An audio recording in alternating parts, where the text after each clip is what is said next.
Okay. Now, as far as accidents go, how many stool accidents? We just want to mark down the stool accidents right now per day or per week. A lot of people have one or two stool accidents per day when they start this program. That's okay. Some people even have more, but a lot of people have one or two accidents. If you have one or two accidents per day or more, you're in good company. Urine accidents. Usually people have 3 or 4 urine accidents with their dog per day. It's very rare to see, 8 or 10, but I have seen that.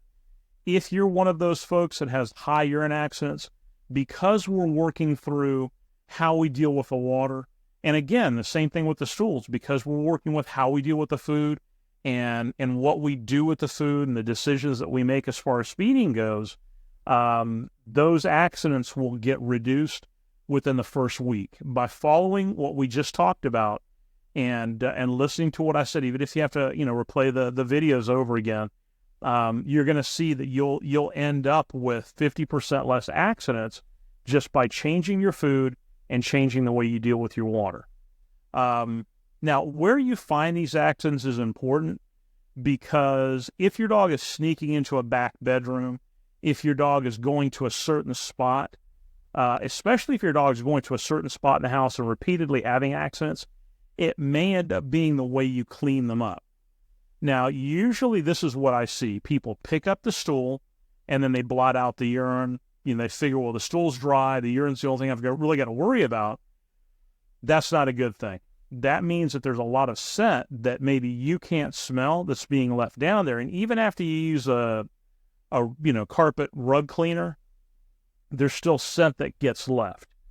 A lot of times people use soap or ammonia. Ammonia is a chemical element in urine and in stool. That's why when you've seen stool that's been left someplace too long, or where there's a rug that has urine on it, it hasn't been cleaned, it has that ammonia smell. If you're just using ammonia or you're using soap and then going over it with ammonia, you're leaving on what you're trying to take off, which means your dog will continue to have a scent association with the area or areas that he's going to. My suggestion is that you use half water and half vinegar, that you actually pour the water with the half water and half vinegar solution, I should say. You should pour that on top of the area that you're cleaning and make sure that it gets really good and drenched. And then what I would do is I'd blot it out after you leave it set for a few minutes, and then I would go back over it with water, flushing and blotting and flushing and blotting until you get the vinegar smell up. If you're afraid of using the half water, half vinegar solution on your carpet or on a floor, like a wood floor or whatever, use it on a corner. Just put it on a corner of something, in a closet, whatever. See if it's going to stain or leave you with an issue. I've done this for years, and the only time I've ever had a problem was with a college student who decided to, pour vinegar straight out of the bottle onto their carpet in their dorm room, and they ruined the carpet.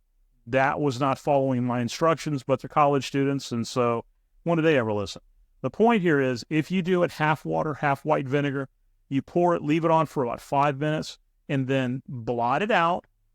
And after you've blotted it out, go ahead and flush and blot that until you get all of the vinegar up. Then you pretty much are going to have it made.